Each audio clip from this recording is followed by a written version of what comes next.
husband was a pastor at the time. I was a minister alongside of him. We were doing everything we thought possible to be in the will of God and to do the will of God for our lives. And without warning, seemingly, my husband went into hospital for testing on a Monday, and by Wednesday, he was pronounced dead. That took the wind out of me. It took the air out of me. Even being a minister of God, a faithful minister of God, had given my life to him many, many years before this.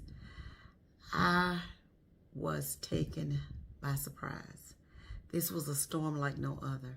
This felt like a pain that was unfamiliar, that I've never experienced before in life. This was the time that I needed God's healing. I needed God's healing. I didn't need a preacher to lay hands on me. I needed God's healing. If God didn't do it, I wouldn't have got through it. You know, when this first happened to my husband, my first words at the hospital, once I got out of my shock, after about 10 minutes, I fell to the floor.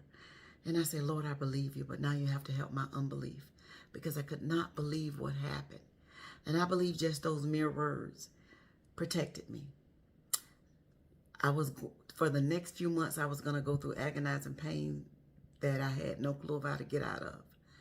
I couldn't read my Bible. I could barely pray. The only words I could get out at the time was Jesus. God, help me. This feels unbearable. Lord, I can't make it through this. And then I was reminded of all the scriptures that was poured into me that I read prior to this. And I thought about the scripture, cast all your cares upon me because I care for you. Well, a lot of times scriptures sound good to us. But when you have to walk through that particular storm and you allow God's scripture and his word to minister to you, that's when it really become alive.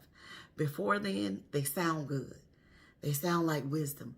But that's when the scriptures become alive, if you're intentional about healing.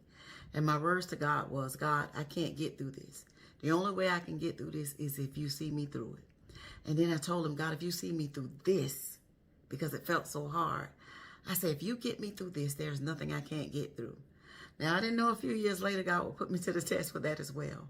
But to get through this, I needed God. I needed his healing.